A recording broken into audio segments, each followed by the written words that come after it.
Hi. In my last video, we covered the fates and current statuses of the 9 traitor Primarchs. Today, we're looking at the 9 beautiful men who chose to remain loyal. In my little opening monologue in my last video, I said that most of the traitors were doing pretty bad, some of them were doing really bad, and some of them were dead. Now, when it comes to the Loyalists, most of them are doing horrible, and the ones that aren't doing horrible are extremely dead.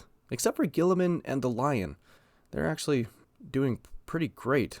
So, yeah, let's get started. We're going to kick it off with a bang by looking at the extremely boring but somehow, simultaneously, admittedly, equally badass and iconic Big Bobby G himself, Roboute Guilliman.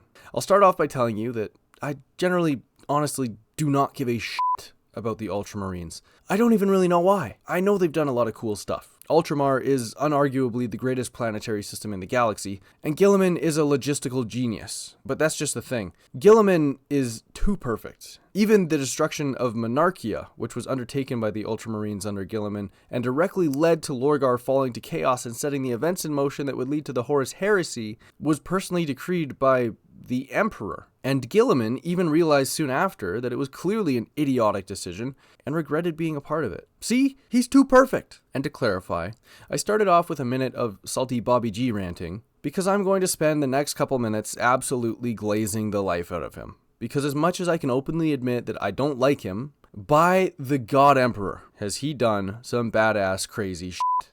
Now, if I made this video 9 years ago, I would have told you that Roboute Guilliman was not dead, but that he was literally a millisecond away from death, held in temporal stasis on a throne of his own in the Temple of Correction on the Ultramarian capital world of Macragge. He'd been put in this precarious situation by his treacherous brother Fulgrim, who had stabbed him in the neck with a chaos-powered blade. During the 10,000 standard years that Guilliman was held in this stasis field, those who watched over him swore that his wounds were slowly healing. Now, of course, this was impossible in a stasis field, but remember, Games Workshop had to keep people's hopes up for a Guilliman return for like 30 years, so that's how they did it. Now, those of you watching this video, who are very astute and up-to-date on 40k lore, are probably aware that Guilliman has now essentially taken the Emperor's place as the Lord Commander of the Imperium of Man. So how did he go from 0.005 seconds from death to the most powerful position in the galaxy, in charge of an empire that hates aliens and anything non-human with the fiery passion of 1 billion suns, and hates chaos gods with the fiery passion of 1 trillion suns?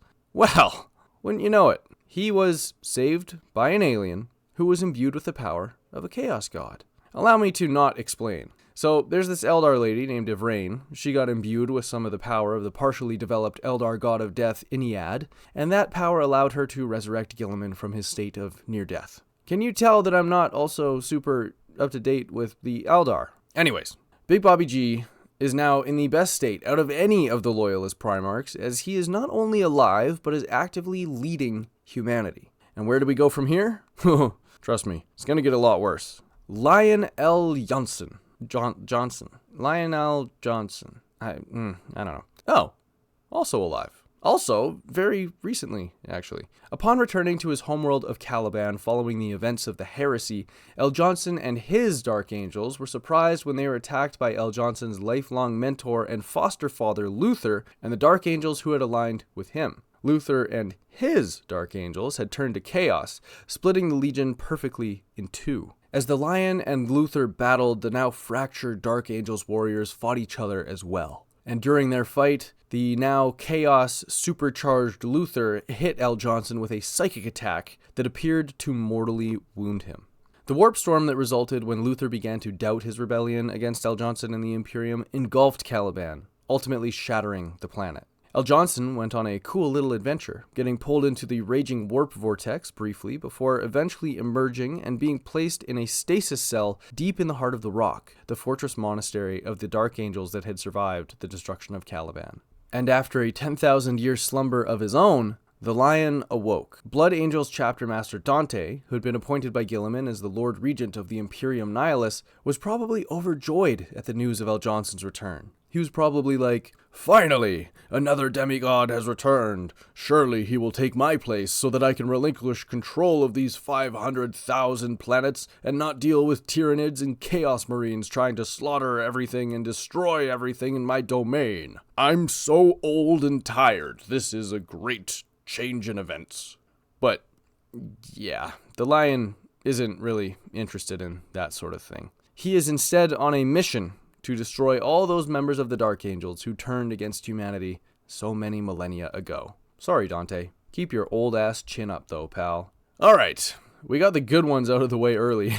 Now, buckle up for some sadness. Ferrus Manus. Alive! Not. Got you there. He got decapitated by Fulgrim. That's very sad. Also, one of the rare deaths where you can actually say there's a pretty good chance he's 100% dead. We're going to talk about why there is actually somehow a tiny chance that he could be brought back in the future. But first, I want to go on a nice little short rant about good old Ferrus Manus. Ferrus Manus, in Latin, translates to iron hands. Ferrus Manus has iron hands. Ferrus Manus was the Primarch of the Legion known as the Iron Hands. Love the originality. Jokes aside, though, something that is pretty cool is that Ferrus Manus' flagship had a cool original name. See, this is one of the aspects of 40k writing that annoys me, but also makes me very happy. It's just so stupid that it's funny. Okay, little mini rant over. Let's talk about how Ferrus could maybe somehow return, maybe. Which, by the way, would be a horrible idea. So officially, Ferrus's body was never recovered, and therefore there's no official certainty that he is dead. But he did definitely get decapitated. There is also an imperial legend that his body was somehow recovered and restored, and that he is currently somewhere on Mars. Which is kind of a bitch move, to be honest, if that's true. Like, if he's actually doing that, then he's just abandoned the Iron Hands for the last 12,000 years to just hang out on Mars. So I hope that's not true. Also, I do get that Primarchs are literally the dictionary definition of built different, but being decapitated seems, well, actually, now that I think about it, Guilliman was resurrected by a space elf using space elf death god chaos magic, so a Primarch surviving decapitation is like you or I scraping our elbow, I guess. I don't even know. I don't know. Ferrus, for now, Ferrus is dead. Let's just move on. Next, Corvus Corax. Alive, actually, and very angry. And although he's alive, he's off doing some pretty crazy guy shit.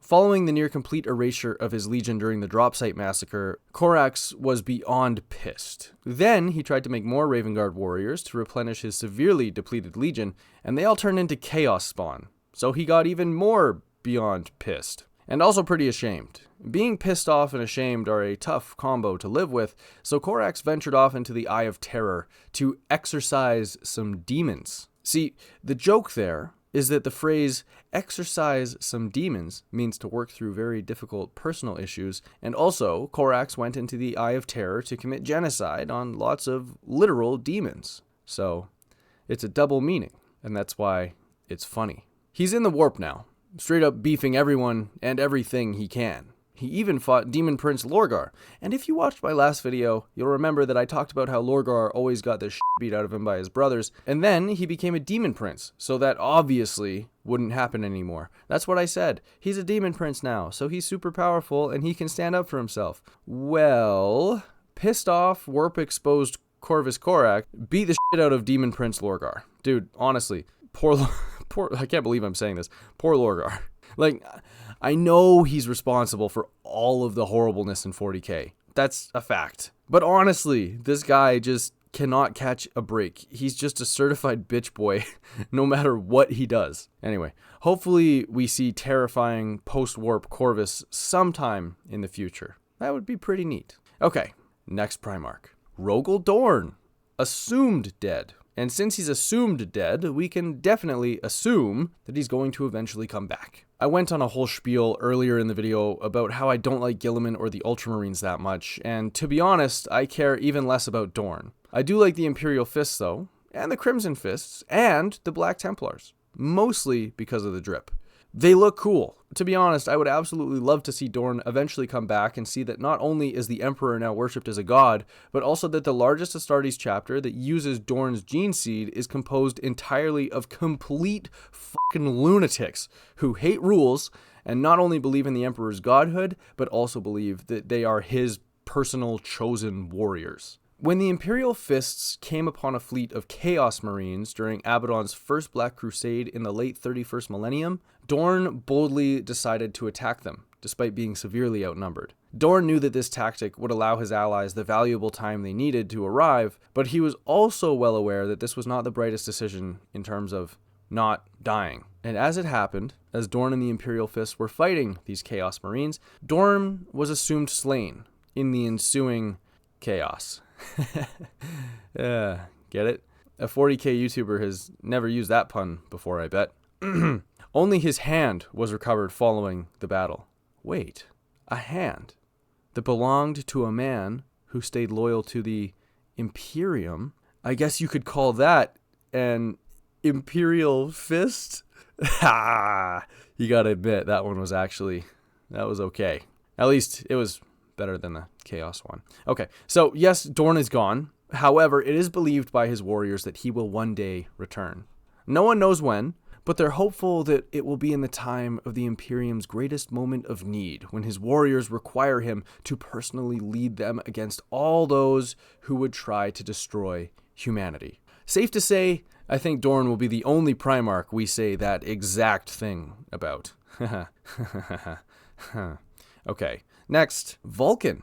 Actually, literally alive. I decided to sprinkle this one in here just to inject a little hope and positivity into this portion of the video. In an effort to let his warriors prove to him that they were worthy of his leadership, Vulkan hid 9 super sick artifacts around the galaxy before going to the interplanetary corner store for a pack of space cigarettes. He told his sons that were they to find all 9 artifacts, he would return to lead them in the Imperium's greatest time of need. Wait, that sounds familiar. Huh. Whatever. Next, Leman Russ. After defending the Imperium during the Horus Heresy and miraculously not dying, Leman was due to give what was probably going to be a pretty dope wolf-themed speech at the Fenrisian holiday feast and celebration known as a Feast for the Emperor's Ascension. His legion was present in their great hall, and as Leman quieted them down and prepared to talk, his eyes suddenly glazed over as if being witness to a vision. He immediately called his personal guard and senior warriors to his side, giving them instructions that conveniently nobody else could hear, before turning and leaving the hall with his personal guard in tow. It is still unknown to this day where Russ's intended destination was and whether he ended up there or not. Bjorn the Fell-Handed, the warrior who was appointed as the next Great Wolf, then proceeded to lead the Space Wolves on a great hunt in search of their Primarch. The Space Wolves have gone on numerous great hunts in the thousands of years since Russ's disappearance and have uncovered clues to provide at least some direction as to what his fate may have been. The Rune Priests, the Psyker-hating Space Wolves version of Psykers, they're literally just Psykers. The Space Wolves are huge hypocrites. Don't at me. I know they say it's different. It's not. Don't at me. Have received visions of Russ throughout the millennia, wherein Russ imparts them with wisdom and direction. Many of his chapter's warriors now strongly believe that he will return to them during the Imperium's greatest time of need, to lead them in their final battle against the forces that would seek to destroy humanity. I'm seeing some sort of a theme building here. That's weird. But I'm sure our next Primarch will change it up. Jagatai Khan, assumed to be alive, and guess what? He's also in the warp. Well, technically, there's a very good chance he's in the webway because 70 years after the heresy, he decided to duck in and do some big boy battling against the Drukhari. Namely, the Drukhari who had destroyed his homeworld of Chogoris. While he hasn't been seen in over 10 millennia, the warriors of the White Scars believe that he will return to lead them during the Imperium's greatest time of need as it prepares to do battle with humanity's greatest foe. Now, hold on, wait a minute. All these Primarchs are assumed to be coming back eventually. That seems like kind of a cop-out, but honestly, whatever. That's fine. My favorite Primarch is Sanguinius anyways. So, even though he's gone right now, since it seems like every Primarch will just be coming back whenever the Imperium needs them to, I guess he's got a good chance of coming back too, right? Right? Oh, Sanguinius is extremely irreversibly dead? I'm not crying, you're crying. Sanguinius was killed by his brother Horus in a battle to the death that Sanguinius had seen in his dreams countless times. In his death, a horrible curse was set in motion. Known now as the Black Rage, it is a fate that likely awaits all members of the Blood Angels and their successor chapters, were they to survive long enough for the defect to kick in. Now, I could go on a 10-minute tangent about Sanguinius, but I will not. I'd like to instead conclude this video by talking about the Sanguinor. Now, I do have to reiterate that Sanguinius is super duper dead. But as we've learned today, being super duper dead doesn't mean shit in 40k. The Sanguinor, who officially isn't related to or involved with Sanguinius, is definitely related to and involved with Sanguinius in my delusional headcanon, and I will explain. The Sanguinor is a saintly angelic figure who has been shown to appear on occasions when blood angels are in desperate need. Oftentimes, it is said that the Sanguinor appears during battles that are destined to be lost. But Dante was supposedly visited and helped by the Sanguinor during his Astartes trials as a mere child. And as we can see, physically, the Sanguinor has an appearance that's pretty similar to Sanguinius. He has wings, he can fly, for God's sakes. Furthermore, the Sanguinor engages in an eternal battle in the warp with the Black Angel, another warp entity that embodies all of Sanguinius' flaws. It is said that the Sanguinor gains strength every time a Blood Angel protects the life of an innocent, while the Black Angel gains strength every time a Blood Angel gives in to the Black Rage. So, while officially the Sanguinor is not related to Sanguinius, to me it seems completely feasible that it is a warp entity that embodies all of Sanguinius' positive aspects, such as his bravery, his compassion, and his love for his sons. And it is even said that some warriors of the Blood Angels believe that one day the Sanguinor and the Black Angel will become one, reuniting Sanguinius' soul, allowing him to be reborn so that he may lead the Blood Angels during the Imperium's greatest time of... No, I'm just kidding. Unfortunately, that's not going to happen. And with that, we have reached the end of the video. I want to throw a shout out to Den of Lore. Thank you so much for the kind words and for what is my very first super thanks. I think it is. I think that's what it's called.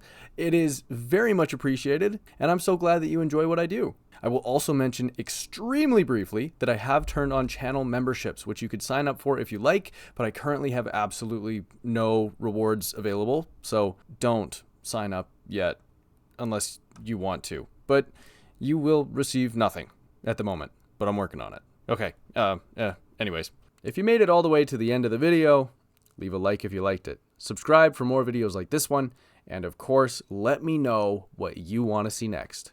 Thanks for watching. See ya.